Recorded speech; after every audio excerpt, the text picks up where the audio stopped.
My name is Marc Seidner. I'm pleased to introduce our Fireside Chat.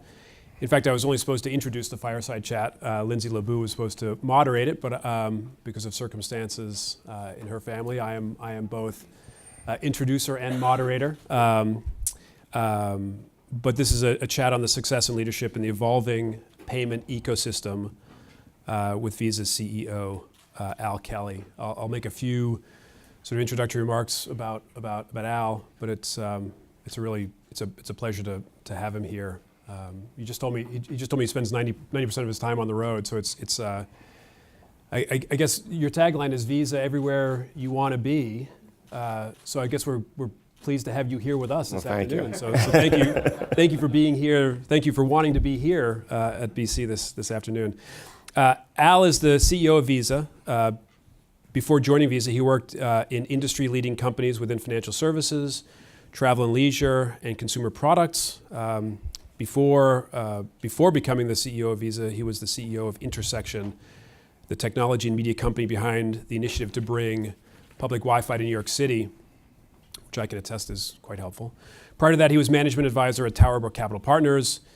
Between 1987 and 2010, Al led numerous groups at American Express, including the Global Consumer Group, the Consumer Card Services Group, Open from American Express, Consumer Travel, Global Travelers Checks, the U.S. Merchant Group, and Prepaid Services, U.S. Customs Service, and Global Risk Management and Interactive Sales. Al joined the board of Visa in 2014 as an independent director and is also presently a director of MetLife. He was the chairman of the 2015 Papal Visit Committee to New York City, Super Bowl as well in 2014. And he's involved in many philanthropic endeavors, including a trustee of the New York Presbyterian Hospital and of BC. Al received a bachelor's degree and an MBA from Iona College. And believe it or not, 4 of Al's 5 children have graduated from Boston College, and I'm told it's just a matter of time before the 5th one graduates from Boston College. That's what we've told her. It's a when, not if statement. So good for that. So thank you, Al, for being here. The plan is to spend about 30 minutes in a moderated Q&A, covering topics including Visa as a company. It was supposed to be disruption and innovation, but I think after our last session, I'm supposed to change that to displacement and innovation in the industry, and then also sort of views on leadership and then personal success, and so hopefully a free-ranging conversation before we hand it over to your questions. I spent a little time on Visa's website preparing for this, and it's quite interesting actually. On the headline of the IR Investor Relations page, it says Visa is a global payment technology company that connects consumers, banks, and governments in more than 200 countries and territories, enabling them to use digital currency instead of cash and checks, which I think really defines Visa as there's a lot of important words there: technology, global, an enabler, and so. Maybe Al, just to start, can we start with an overview of Visa, the business model? Tell us about Visa's role in the payments ecosystem, which is really what the company is at its heart. What do you see as the major differences between Visa, other financial institutions, and perhaps even some startups, some of the fintech companies that we just heard about in some of the previous sessions? So maybe a little of an overview. Well, thank you, Mark, and thank you to all of you for being here. I spent the last 2 days in Washington, so it's a treat to be somewhere where we're getting some stuff done. By the way, my 4 kids graduated from 3 of the 4 schools at BC, so the deal with my youngest is not only that she will graduate, but she'll have to be in the School of Nursing to take care of me as I get older in life.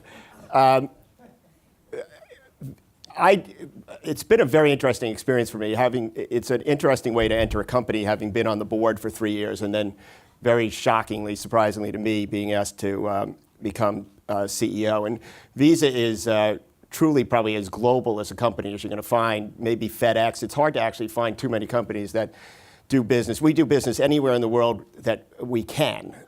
We're out of a few of the sanctioned countries like Ghana and Syria and Iran, even Cuba we're not in yet.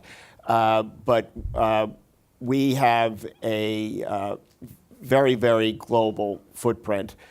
Our job is to sit in the middle of what we call a four-party model, which is merchants who accept payment, what they are called acquirers who sign them up and provide them with the point-of-sale devices, and et cetera. And then there's banks that issue. Banks are the third entity in the four-party model. Then the actual consumer or small business owner or corporation that has the card is the fourth piece. By size, there are 3.1 billion Visa cards in the world. They're accepted at 44 million locations. Last year, those cards were used 126 billion times for $8 trillion of purchases or cash withdrawals. And Visa is the market leader in virtually every country in which we do business. It's a company that we're very efficient.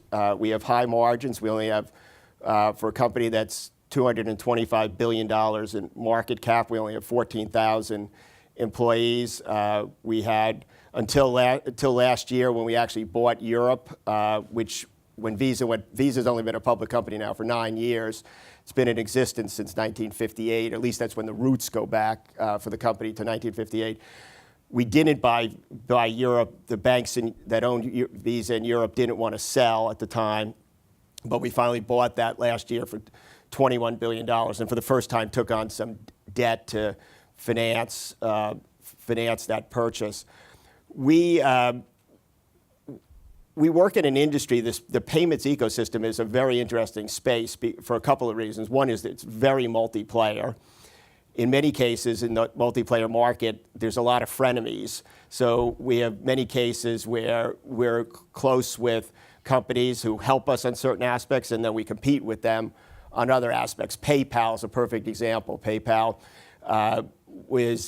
certainly we're competing with them for payments, but we actually have a partnership with them whereby when they first came out, they actually tried to steer consumers away from their Visa or their Amex or their MasterCard for that matter and push people towards ACH. And they're now, through a deal we have with them, not doing that anymore.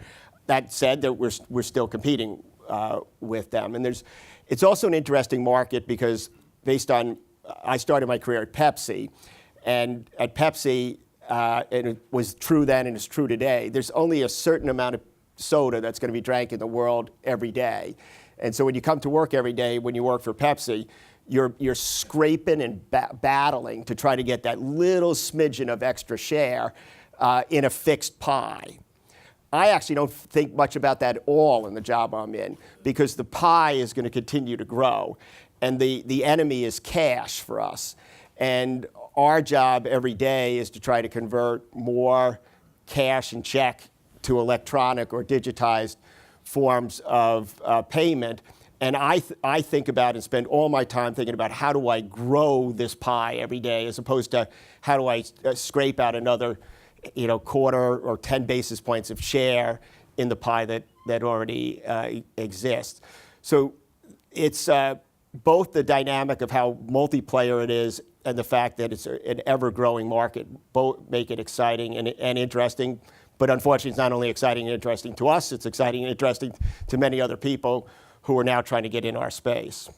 So why don't we build off of that a little bit and talk about innovation and how you think about innovation, how you try to stay ahead of the next trend. What's the notion of R&D for Visa? Huge. Of our 14,000 employees, probably half are engineers, technologists, designers, et cetera. I think a key role we play in the payments ecosystem is we must be looking 2, 4, 5 years ahead to try to find the next thing that's going to happen. We recently in Germany announced a deal with the Watson division of IBM related to the Internet of Things. So as IBM starts consulting with people on the Internet of Things to the degree that we believe in a device that's going to be in a car or in a retail establishment or in an office or in a home, that we need to create an on-ramp to facilitate payments. So Whirlpool, for instance, is wants to come out with washing machines that actually give you the ability to tell you when you run out of detergent that right at the washing machine you could buy more detergent. So you don't have to remember that you have to do it. You actually could make the purchase right there. Refrigerators are going to become increasingly smart, where you're not going to have to write down your list and go to the supermarket. You're going to be able to look at your refrigerator and right from your refrigerator actually order what you want and pay for it right there, and either have it delivered or have it go looked at. I mean, this is going to be a real issue for grocery stores. I mean, grocery stores are going to only be there for the real fresh foods, the meats and the vegetables, et cetera. But all these sundry types of things that people buy, you don't have to touch or feel the milk or the orange juice or the paper towels or those kinds of things. People are going to buy those things right from their kitchen. It's all about getting to the most convenient point to do it. You're not going to have to go to your office and log on to your computer. And we expect that by 2020, 20 billion points of acceptance will be created by the Internet of Things in terms of either connected cars, connected retail, connected offices, and connected homes. We have 9. We just opened on last night. I wasn't there because I was in Washington, but last night we opened our 9th innovation center in New York. So we have these 9 innovation centers around the world where we bring in clients every single day to talk about their pain points, their dreams, their opportunities, their aspirations. And we put engineers and technologists in the room with them, and we work on solving problems in co-collaboration. And so it's an area that we're investing hugely. We just, our company is headquartered in San Francisco. The core of the company is in Foster City down near the airport. And about 2 years ago, we opened up an office right in San Francisco down near the Embarcadero, because in some cases we're having young people problems in terms of didn't want to go down to Foster City. And to be honest, I don't blame them. We just 2 months ago opened up an office in Palo Alto for the sole purpose of recruiting PhD data scientists, because the amount of data that's being created and as artificial intelligence is going to allow you to take structured data and unstructured data, images, pictures, et cetera, and put them together to try to create insights and information. We need more data scientists to help us do it. So I would say if we look at our personnel and our investments, that there's no area that we're investing more in than innovation. You talked about PayPal, but obviously Visa has relationships with probably numerous non-traditional partners and other new entrants into the business, into the ecosystem. Are there any other examples that are worth highlighting? Well, we've enabled all of what we call the pays: Apple Pay, Android Pay, Samsung Pay. So all of those guys are partners where we're helping them get their getting bank payment credentials built into their devices. We're also working with them to try to make sure that we devalue the data in those devices. So we have a huge push on something that we call tokenization, where I don't have my cell phone with me. I feel half dressed, but it's back in Andy's office. But if you lose your cell phone, you flip out. But if you now have your payment credentials on it, now you're doubly concerned. So what we want to do is not have anybody ever store their real card number on those. We want them to store a token, which is a one-time use number that bounces up against a token vault database for facilitating the real transaction. And so we're pushing tokenization in a big way. We just did a big deal with Uber, where we're helping them pay their drivers directly at the end of the day through fast payments capability that we have called Visa Direct. We've got a relationship with Facebook. So I think personally it's very important for the more traditional players in payments like us to be very open-minded. And in fact, one of the themes that I'm promoting in the company is that we are going to be an open company, meaning we'll talk to anybody. That doesn't mean we'll do business with everybody, but we will talk to anybody. We've opened up all our APIs. We have about 400 APIs that people can go develop things using our APIs for their own good. We have a website, developer.visa.com. If you looked at it right now, developer.visa.com, you would see, for whether you're a bank or a consumer or an acquirer or a merchant, a whole bunch of APIs that you can get access to directly. So I think becoming an open company that is willing to talk to anybody about anything, and that's globally, is critically important. So that all hinges on the notion of disruption or displacement. And you talked about the fast rate of change, and you talked about the innovation centers that you've created, the 9 of them. Who's driving the change? Well, first of all, the pace of change is unbelievable. Let me share a statistic. So it took Visa 42 years to get to 1 billion cards, 1 billion customers. It took Microsoft 26 years to get to 1 billion customers. It took Google 12 years to get to 1 billion customers. It took Facebook 9 years to get to 1 billion customers. And it's taken WeChat 5 years to get to 1 billion customers.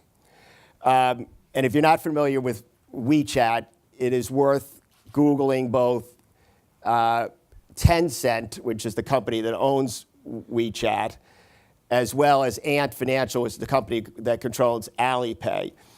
Alipay, and these are both Chinese companies, Alipay has 400 million active users. Think about that. More active users than we have citizens in the United States. WeChat, which is the equivalent of our YouTube, Instagram, Uber, everything. You can Google New York Times did a piece it's about a 3-minute video that shows you how WeChat works. And so if you want to do it, you can Google New York Times WeChat, and it will show you all of these things that you can do without ever leaving the WeChat application. You might know that in China, there's this custom of giving cash, and particularly on Chinese New Year, they give these red envelopes. This past year, through WeChat, 8 billion red envelopes were delivered. They started at the year before, and there were 1 billion. So they had an 8-fold increase from Chinese New Year in 15 to Chinese New Year in 16. So there's an amazing amount of disruption that's going on. And when people ask me, which I'm commonly asked, what my biggest concerns are, they're contagion regulation, not just regulation, but contagion related to regulation, and these emerging players who, by the way, are not being treated in a fair way. Versus they're treated favorably, and this was one of the big things I was talking to the senators and Commerce Department about yesterday. So Alipay is a bank. There's no ifs, ands, or buts about it, but they're not being treated like a bank in China. And as I talk to regulators starting mostly in Asia right now, I'm talking about, I'm fine with competition, but the playing field's got to be fair. And if they come into these other countries, you got to regulate them as a bank. But there's a number of emerging players that are coming up, companies that you may never have heard of, that are going to come into the payments ecosystem over the next couple of years. So that's actually pretty interesting, because on the one hand, you talk about the Visa's thriving today, never been more successful by many metrics, and on the other hand, the competitive forces are greater, and the playing field isn't nearly as level as it should be.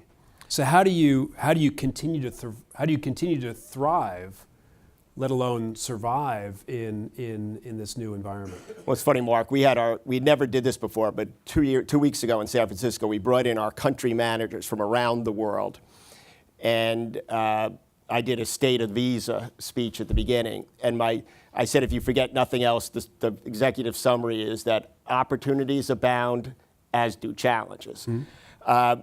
The interesting thing, back to the point I made about cash, though, is cash gets completely neutralized in a digital world. So that's where the biggest opportunities are for us. So in a face-to-face world, when you're out on a Saturday morning or running around, you still might use cash for getting your coffee or paying for your cleaning or whatever. But once you sit down at your laptop or your mobile device or your pad, cash isn't an option. It's only, your only option is some kind of payment credential. And the reality is that that is a huge opportunity for us, because the biggest area, there's trillions and trillions of dollars that are still spent in cash around the world. And not a penny of that, or pick your currency. I'm showing my US orientation here, but pick your currency, not a penny of it can be done digitally. And so that's where the big opportunity is. And going back to the Internet of Things, I talked at the beginning, in answer to your first question, we have 44 million merchant locations around the world. That's going to increase by tenfold as you get to what I would call places and things. So no longer will it be about businesses where you'll use your payment capability. It'll be at places and things. There'll be many things in your house where you're going to be able to go and use a payment vehicle. So that's where all the opportunity is. But what's changed is that it took a number of banks and networks like Visa and MasterCard and American Express decades and billions of dollars of capital to build a telephony-based, hardwired set of global rails. We settle in 161 currencies every night, and make sure that that we have 17,000 banks around the world. We move the proper funds to 17,000 banks in the right currency, and we pay 44 million merchants every night. But what's happened is the internet and the emergence of the mobile phone have created a moral equivalent, a second network that nobody had to put out any capital to build, and they can jump on that set of rails. And that's why you have all these other players coming into the system. But there's no reason why we don't have the same capability they have, and the pie's going to get bigger. So our job is to make sure that we're doing all the smart things to generate as much business for ourselves, and all the smart things to, as much as we can, either partner or mitigate the risks as they exist. I think you said earlier that half of your employees are now programmers, engineers. Some form of technology. Some form of technology. So how do you personally stay ahead of the current trends, and how do you stay immersed in this increasingly complicated financial technology world? It's not that easy, to be honest. I started in November. I took the first week of January and cleared my calendar, and it was my learning week. And I made people come in and draw on boards and do the 101 version of a whole host of things. And if I felt like I had the 101 version, I let them do the 201 version. I just did 2 more learning days where I cleared my calendar about 2.5 weeks ago. And I'm not looking for my direct report to do it. I want the person who actually knows how the plumbing works to explain it to me. I don't care what level they are. I don't care where they work. I don't care how they dress. I don't care whether they're on the phone or video or whatever. I want the person who understands it the best. You know, I'm a very curious person by nature. The difficulty of a job like mine is I'd actually prefer to be, sitting there and immersing in the details of a lot of this stuff. But I'm also the guy, because of my title, that has to get out there and talk to government officials and meet with bank CEOs and travel around the world. So I actually wish I had more time to do it, but I am trying to be rigorous on a regularized basis to do learning days so that I stay up to speed. And sometimes I ask somebody to travel with me, so I force them on the airplane with me, and they can't go anywhere, and they're stuck trying to train me. That can either work or doesn't work. Right, exactly. Yeah. That's probably a decent point to pivot to leadership. So you sort of learning days talks. It's a good example of how you lead by example and how you lead by wanting to get into the weeds. But just to rise it up a little bit, how do you generally think about leadership? I think there is no greater responsibility for the CEO than talent, plain and simple. I don't care whether you have a Boy Scout troop, a Girl Scout troop, a Fortune 50 company, it all comes down to people. And a lot of the talent agenda has to be around leadership. My very first day as CEO, I wrote a memo to the 750 vice presidents above at Visa on my expectations of them as leaders. And that I expected them to be servant leaders. I expected them to be empathetic leaders. I expected them to be challenging. I expected them to be very careful and thoughtful in all of their evaluations. I have established, as of 4 months ago, leadership principles for the company. And starting next fiscal year, every single one of the 14,000 employees at Visa we will move them from getting 1 rating on how they did against their goals to getting 2 ratings. 1 against how they did against their goals, and the second is how well they did as a leader. And everybody is a leader, because the reality is you can't work in a big company without being stuck in some form of matrix, and you got to get things done through other people. And so I take it extraordinarily seriously. I teach leadership. We have something called Visa University. I teach leadership courses. I've actually been teaching leadership courses as a leader for 15 years at least. So it's something I take extraordinarily seriously, and a big part of that, my job's to role model that. Now, I'm hoping that people realize that it's completely authentic in my case, because I really think that having the right talent on the field is the most important thing, and that's why it is probably the single thing I will spend the most time on as the CEO. Visa is known as being a pretty philanthropic organization and giving back to communities in which it serves, and you obviously through your bio and history have given a lot back to society. Any thoughts on, in terms of leadership and bridging leadership into philanthropy? Well, giving back? we had, I think we were okay, to be honest, but we just announced last week that as part of buying Visa Europe, we discovered that they had a bunch of Visa shares, and for both our desire to be more philanthropic plus tax reasons to be pragmatic about it, we last week sold about 2.5 million shares for about a total of about $210 million, and put every penny of that into a brand new foundation that we just started. So Visa never had a foundation, so we established a foundation, and we started it with $210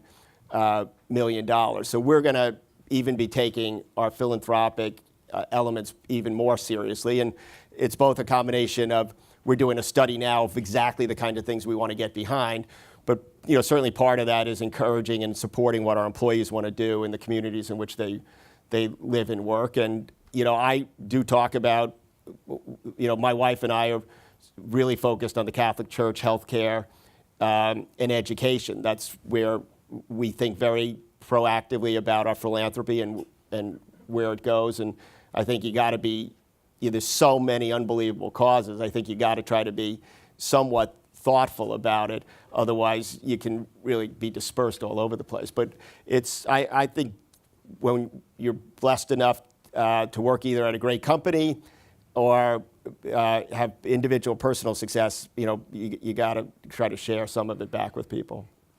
In the few minutes we have before we turn it over to the audience for Q&A, how about a couple rapid fire questions on personal success and maybe even challenges. So what's the biggest challenge you've faced in your career? I don't know that I could think of a single challenge. I'm paranoid by nature. I'm always concerned about what I'm missing. What didn't I think about? What didn't I pick up in the data? What's the unknown that I should know? And that's something I spend a lot of time trying to make sure that I'm as thorough as I can be. I think a good leadership trait is to be able to ask very good questions, not try to be the answer man. I think the best leaders are very curious and good questioners for all kinds of reasons, pushing people's thinking, making sure that you understand the strength of the conviction they have on a point they're making, that kind of thing. You have a pretty broad and deep network. As you meet with other leaders, what do you think are some of the biggest challenges facing sort of your cohort? Well, I look at I look at the world I'm in today, and I think a lot of people are a bit paralyzed. There's a lot of change going on, and what are the implications of that, and what does it mean, and what do I do, and et cetera. I think Nick was talking about, as I understand it, the pace of change, and I was given a talk. We were talking a little bit about it earlier. I think the pace of change, adds exponentially to the challenge that leaders have in terms of figuring out where to focus dollars and capital and people to make sure your company is as well positioned as it can be for the future. If you had 2 or 3 pieces of advice to give folks here today, what would be the 2 or 3 pieces of advice? Well, I mean, people are at all kinds of different levels in their career, I'm sure. Whenever anybody ever comes to me for career advice, the very first thing I say to them is do the damn job you're in right now as well as you possibly can. I mean, I think a lot of people worry too much about, why is somebody else getting ahead and why should I be doing that, et cetera.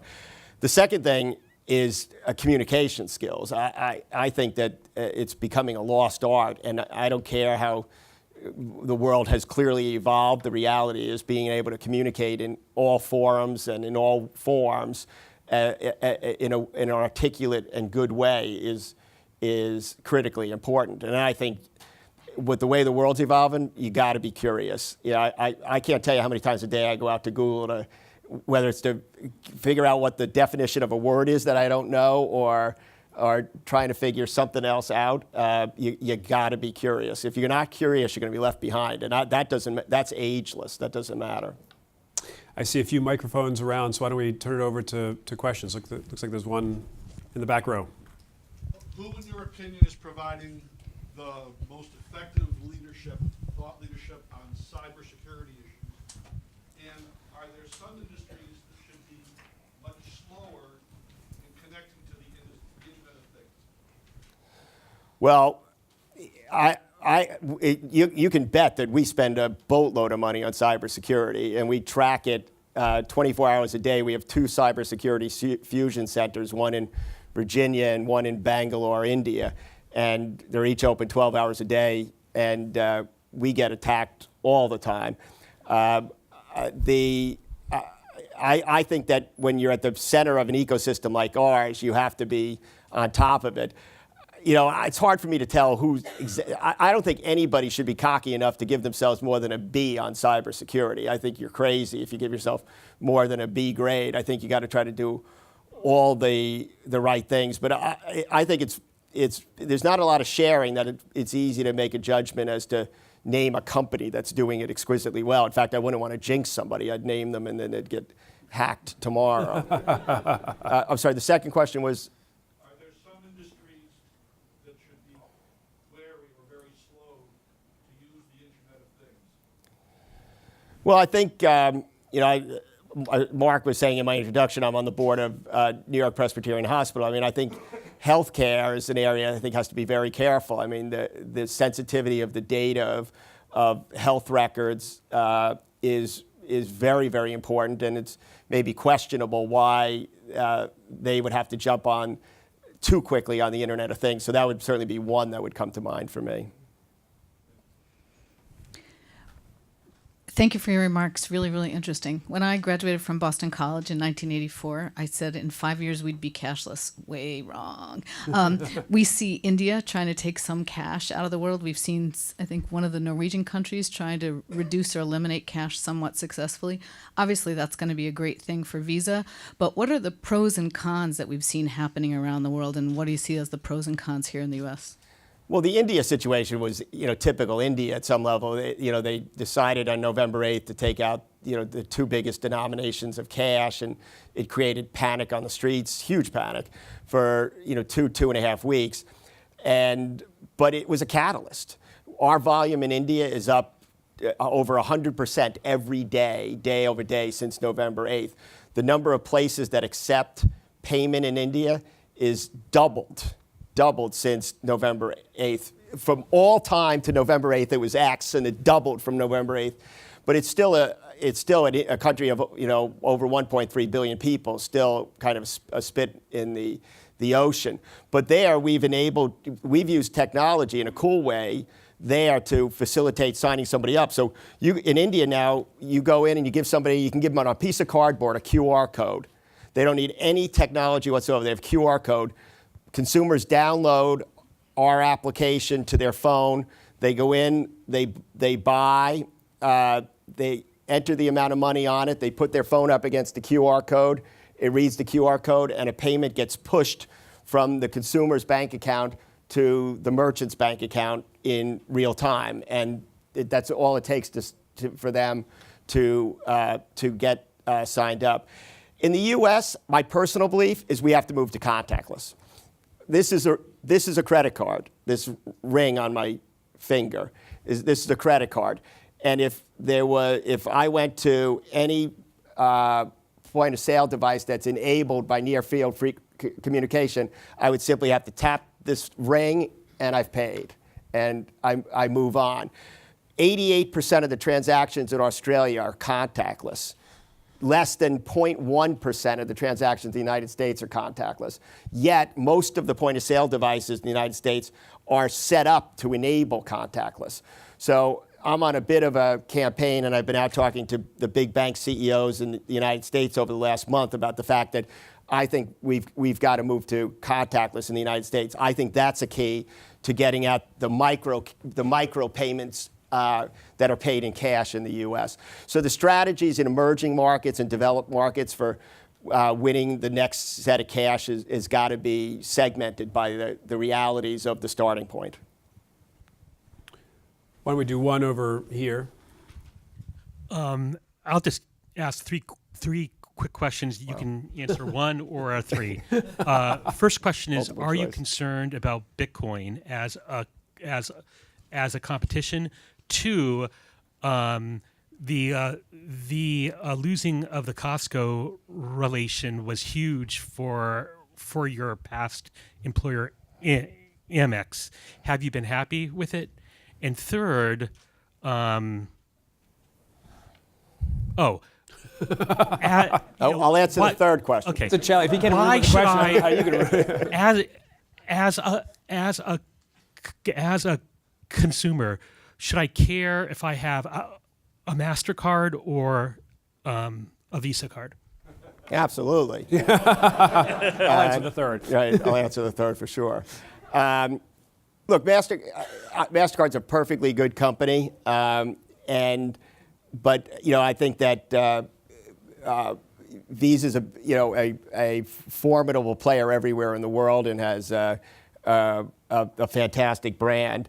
Bitcoin, has not really taken off. I mean, so it's not something that I'm not ignoring it in any way, shape, or form, but it hasn't really taken off in any serious way. We have, answer your Costco question, we have 860 co-brand deals around the globe. And Costco's already our biggest in a short period of time that we've had them. So we have a great relationship with Citibank, who happens to be mostly a MasterCard bank. But in the case of Costco, they're the issuer of the credit card. And I haven't said that, we don't have any credit cards. They're all issued by banks. But Citibank's our partner. We're Citibank's partner in Asia and for Costco in the United States. Otherwise, Citibank's largely with MasterCard. We're going to come back over this way. I just have to ask the pedestrian question. Why has the chip been such a disaster in the U.S. as from a personal experience, from a user experience? I mean, either you go all these places and they say chip doesn't work, or if you use it, it takes what seems like 10 times longer than what it took before the chip. Do you feel that way today? Yeah, better today. Okay.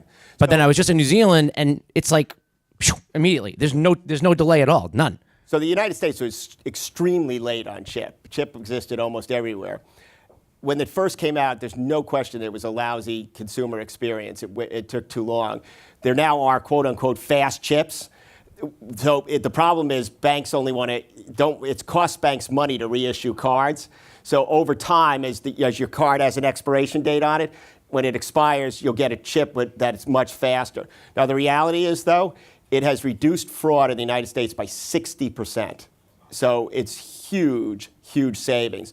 So we've been surveying, because I've gotten that question from bank CEOs who say the same thing.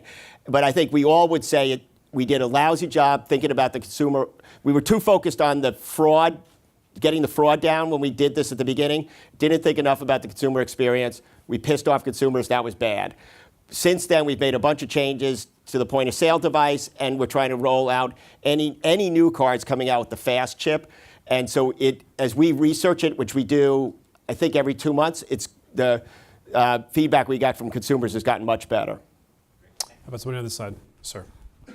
So some of the success of payments, I think, like Uber, when I look at Uber, I say the reason it's successful is because it took the kludginess out of paying the individual, right? Tips included, so just made life easier for people. Then I think if you talk about tokenization, right? I've had bad experiences using Samsung Pay because it tokenized the transaction. If you go to return something, they have no idea what card you use. You pull your card out of your wallet. They said that wasn't it. They have to give you store credit. It hasn't been a great experience. You also talked about having 4 parties, right? The acquirers, the banks, and merchants, and customers. When you're thinking strategically as to where you're going to invest, what's most important? How do you kind of juggle having those 4 kind of parties that you need to make happen? For the first point, I've not heard, I just wrote it down. I've not heard of issues with returns on tokens, but I could see how it could be an issue. So I'm going to go back, and you've given me a piece of homework. On the latter, for the most part, it's a 4-party model, but we set the price in a 2-sided market. So the 2-sided market is really the banks and the merchants, and we set what's called interchange. So we set it, and we don't participate in it, but it's a miserable part of our job because we set it, and neither the bank nor the merchant's ever happy with us. You know, one thinks it's too high, one thinks it's too low. But all those players are important to us. But I think, in essence, the end consumer, we largely have the banks deal with them, and then we look at our clients as the banks, which are about 17,000 of them, the acquirers, of which there are about 1,400 of them globally, and the merchants, there are about 44 million merchant locations globally. So they're all important to us. Why don't we take 2 more questions, one from this side and one from that side. Back there. When we went to the chips, why didn't we go to pins? Well, in the U.S., you can either, in some cases, you have the choice of signing or putting a PIN in. A lot of consumers don't like PIN, number one. Number two, about close to 50% of the point-of-sale devices in the U.S. are not enabled to handle PIN. They weren't enabled to handle chips either. They weren't, but this is a matter of whether you get to the point of, a lot of people don't, everybody can remember how to sign their name, or people tend to just do a squiggle when they signing for their credit card. People forget their PIN, and if you're a merchant, your job's, you want throughput. And you don't want somebody who's got 16 items and then they can't remember whether their code was 1234 or 4321, and they're holding up the line, they're getting pissed off, the hourly person who's making minimum wage is panicking. There's a whole bunch of reasons why merchants don't, really like PIN, because people forget it. That's one of the problems, right, with the internet world. I've got a list of 3 pages long of all my IDs and passwords, right? I'm sure many of you do too. I got to ask a question on that. So you go to point of sale and you sign, and it's, even if it's the digital ones, you put in a smiley face and it gets accepted. Why? What's the point of the signature? I never even put my signature in. Like, what's the point of me even going through that action? It is a bit old school, to be honest. It's, honestly, it's a lot of just habit? people. Well, it's not just habit, but people don't know what that is really going to mean. It's just another deterrent. The reality is that it isn't one that you rarely these days when we say to somebody, that's your signature. Right. But it's just another form of deterrent. And the reality is most fraudsters try to go to places where they're not interacting with a human being. That's why most fraud is tried at gas stations. The gas stations deal with the biggest issues. People, they skim a card, a waiter skims a card and skims 10 cards in a restaurant, gives gets paid two grand to turn over those numbers to some fraudster. They make 10 cards and they go at night to try them at gas stations to see if they work because it's less threatening. So it's all kind of it's another step in kind of trying to deter fraud. How about one last question from this side? Go. What NFL team has the most Visa cards? I have no idea.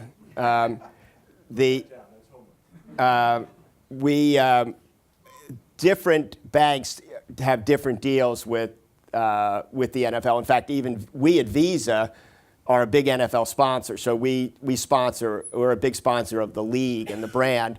And then individually, we have deals. I don't know what it's for. That was a collective deal for Visa.